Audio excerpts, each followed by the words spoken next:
আসসালামু আলাইকুম। আজকে আমরা পুং গ্যামেটোফাইটের উৎপত্তি সম্পর্কে খুব সুন্দরভাবে জানব। এরপর পুং গ্যামেটোফাইটের উৎপত্তি সম্পর্কিত যে বোর্ড প্রশ্নগুলো আছে এগুলা সমাধান করব। তো চলো পুং গ্যামেটোফাইটের উৎপত্তি কিভাবে হয় এটা জানা যাক। তো এটা হচ্ছে একটা ফুল এবং ফুলের এইটা হচ্ছে পরাগধানী।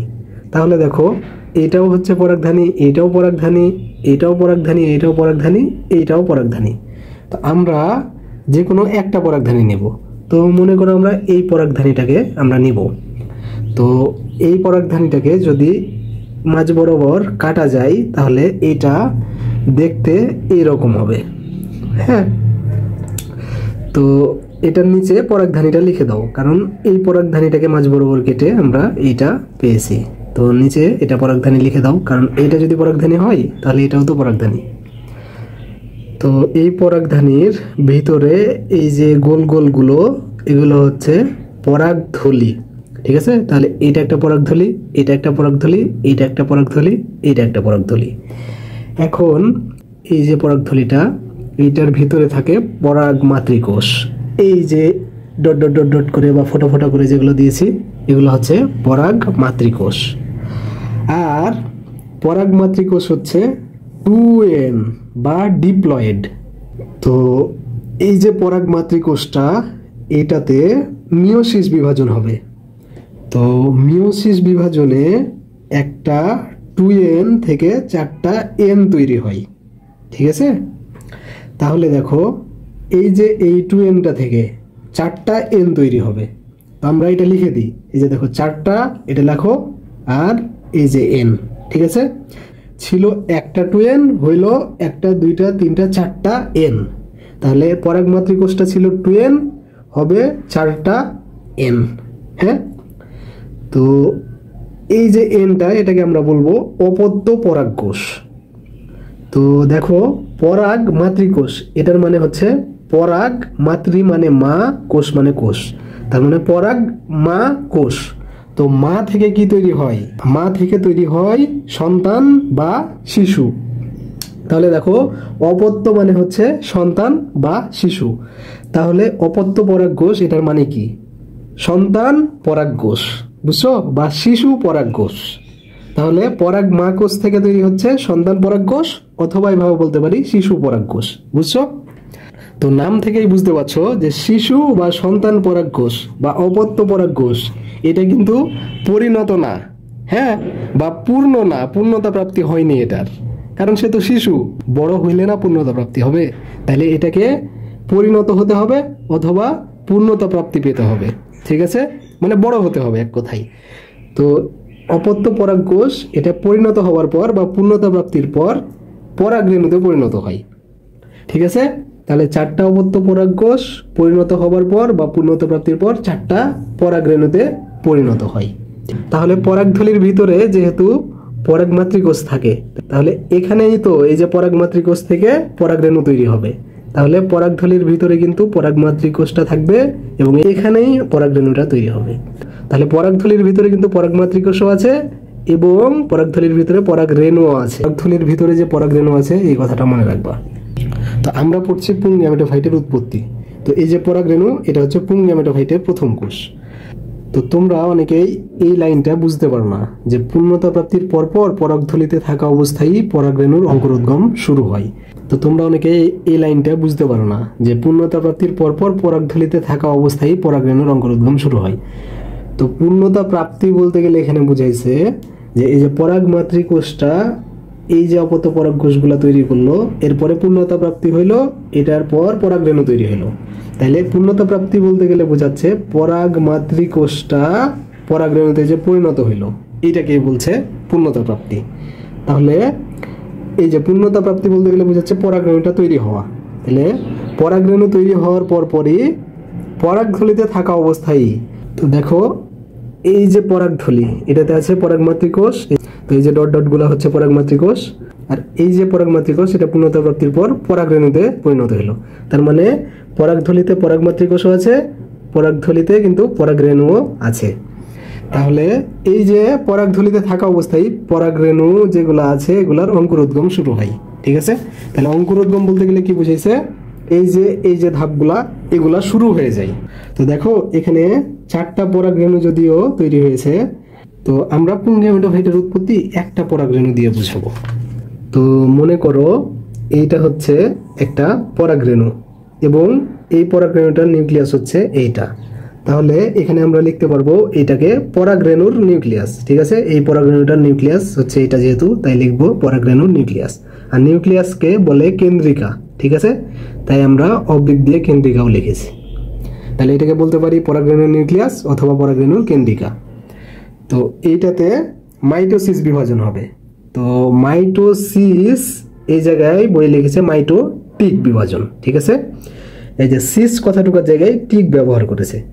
তো মাইটোসিস বলো বা মাইটোটিক বিভাজন বলো, এই বিভাজনের ফলে কি হয়, একটা এন থেকে 2টা এন তৈরি হয়।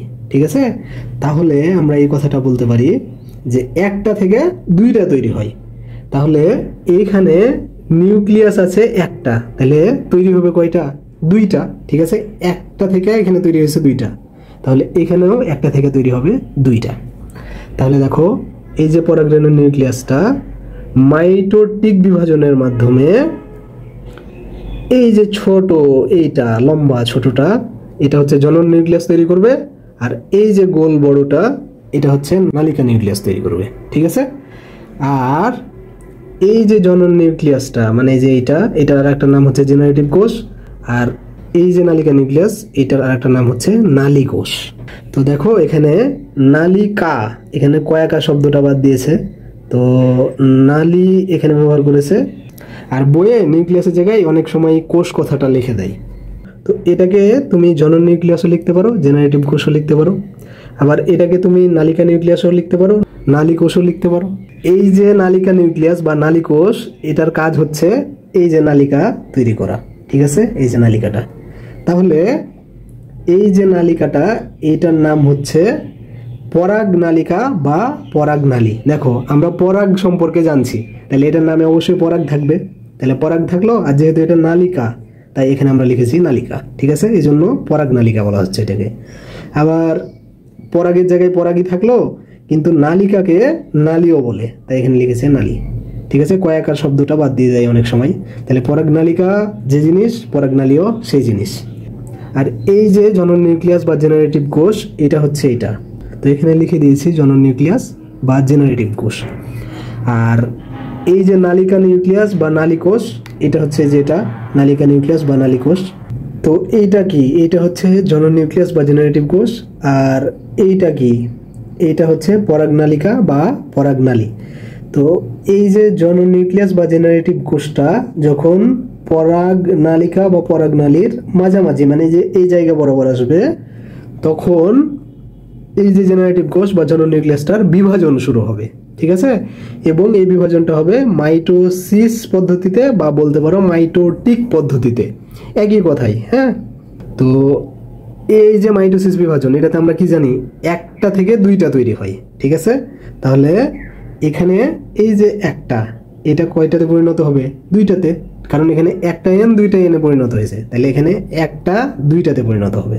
তাহলে এই যে জনন নিউক্লিয়াস বা জেনারেটিভ কোষটা 2টা পুংজনন কোষ বা পুং গ্যামেটে পরিণত হবে। ঠিক আছে, কোন প্রক্রিয়ার মাধ্যমে, মাইটোসিস প্রক্রিয়ার মাধ্যমে।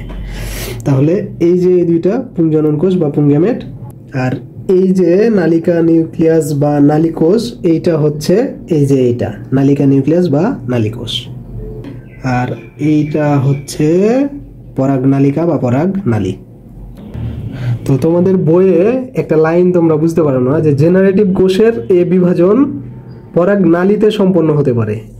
দেখো এই যে জেনারেটিভ কোষ বা জনন নিউক্লিয়াস এইটার বিভাজন কোথায় সম্পন্ন হইলো, এই যে দেখো বললাম না যে জনন নিউক্লিয়াস বা জেনারেটিভ কোষটা যখন পরাগ নালীর মাঝামাঝিতে আসবে তখন কিন্তু এই যে বিভাজনটা সম্পন্ন হয়। ঠিক আছে, তাহলে দেখো এই যে জেনারেটিভ কোষ বা জনন নিউক্লিয়াসের বিভাজনটা এই যে পরাগ নালী এটাতেই সম্পন্ন হবে। এটা বিভাজিত হওয়ার পর 2টা পুংজনন কোষ বা পুং গ্যামেট তৈরি হবে। তো এখন আমরা বুঝবো যে জেনারেটিভ কোষের এই বিভাজন পরাগরেণুতে কিভাবে সম্পন্ন হতে পারে। ঠিক আছে, এই লাইনটা বোঝার জন্য এত কিছু আয়োজন। ঠিক আছে, তাহলে মনে করো এটা হচ্ছে পরাগরেণু আর এটা হচ্ছে পরাগরেণুর নিউক্লিয়াস। তো এখানে মাইটোটিক বিভাজন হবে বা মাইটোসিস প্রক্রিয়ার মাধ্যমে বিভাজন হবে। তাহলে মাইটোসিসে হয় কি, একটা থেকে দুইটা তৈরি হয় বা একটা এন থেকে দুইটা এন তৈরি হয়। তাহলে দেখো এখানে একটা নিউক্লিয়াস থেকে দুইটা নিউক্লিয়াস তৈরি হবে। তাহলে এই যে দুইটা নিউক্লিয়াস তৈরি হলো, এই ছোটটাকে আমরা বলবো জেনারেটিভ কোষ বা জনন নিউক্লিয়াস, আর বড়টাকে আমরা বলবো নালিকা নিউক্লিয়াস বা নালীকোষ। এখন দেখো এই যে পরাগরেণু, হ্যাঁ, এটাই কিন্তু ওই পরাগরেণুটাই।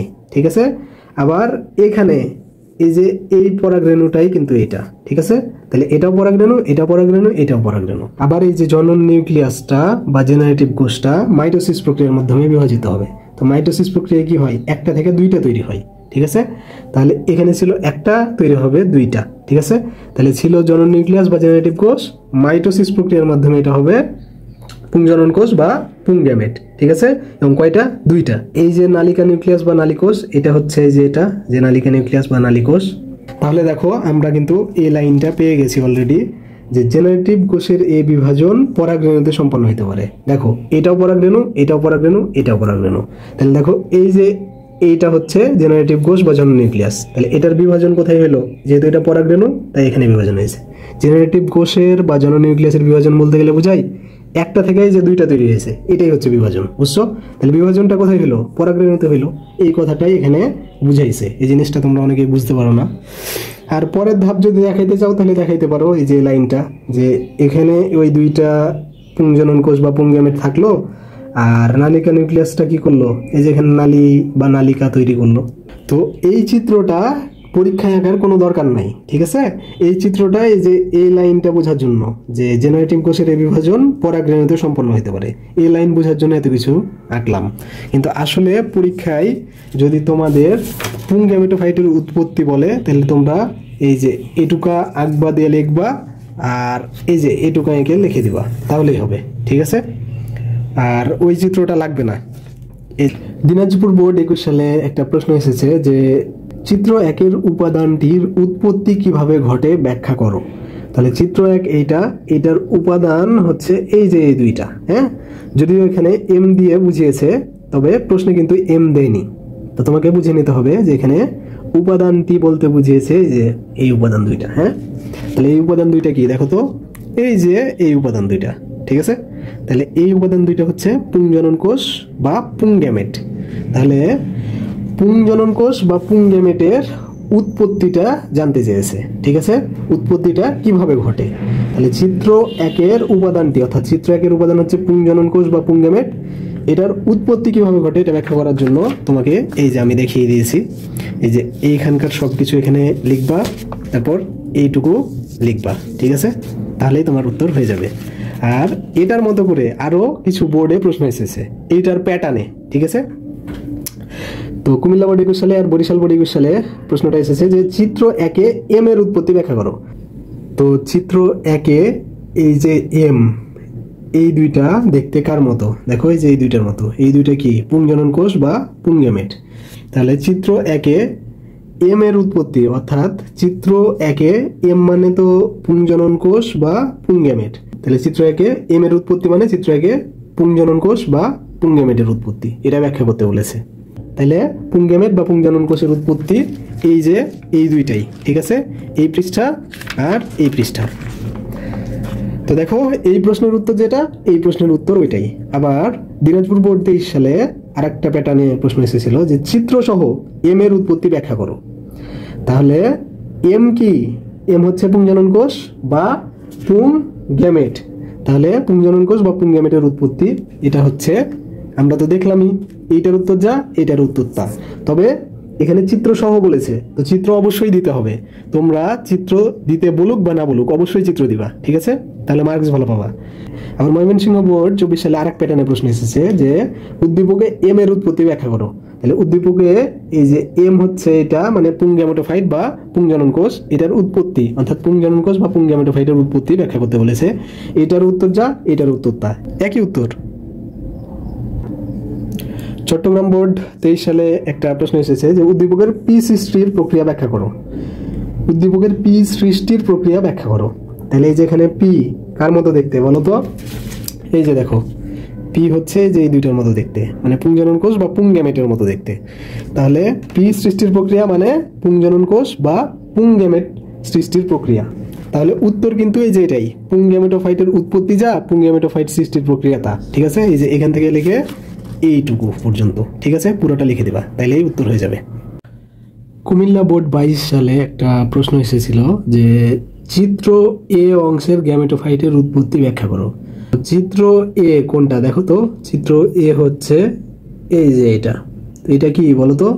এই যে এটা হচ্ছে পরাগধানী। ঠিক আছে, তাহলে চিত্র এ অংশের মানে পরাগধানী অংশের বা পরাগধানীর গ্যামেটোফাইটের উৎপত্তি ব্যাখ্যা করতে বলেছে। পরাগধানীর গ্যামেটোফাইট কি বলো তো? এই যে পরাগধানী, এইটা থেকে তৈরি হবে কিন্তু পুংগ্যামেটোফাইট। ঠিক আছে, এই যে দেখো পুংগ্যামেট, পরাগধানীর গ্যামেটোফাইট হচ্ছে পুংগ্যামেটোফাইট। ঠিক আছে, তাহলে পুংগ্যামেটোফাইটের উৎপত্তিটা ব্যাখ্যা করতে হবে। তাহলে এই পৃষ্ঠাটা উত্তর হবে আর এই পৃষ্ঠাটা উত্তর হবে। আবার কুমিল্লা বোর্ড 23 সালে একই প্যাটার্নে একটা প্রশ্ন এসেছে যে উদ্দীপকের এ অংশে উৎপন্ন গ্যামেটের উৎপত্তি ব্যাখ্যা করো। তো উদ্দীপকের এ এটা কি বলতো? এটা হচ্ছে এটা মানে পরাগধানী। তাহলে পরাগধানী অংশে উৎপন্ন গ্যামেটের উৎপত্তি ব্যাখ্যা করতে বলেছে। তো পরাগধানী অংশে উৎপন্ন গ্যামেট কি?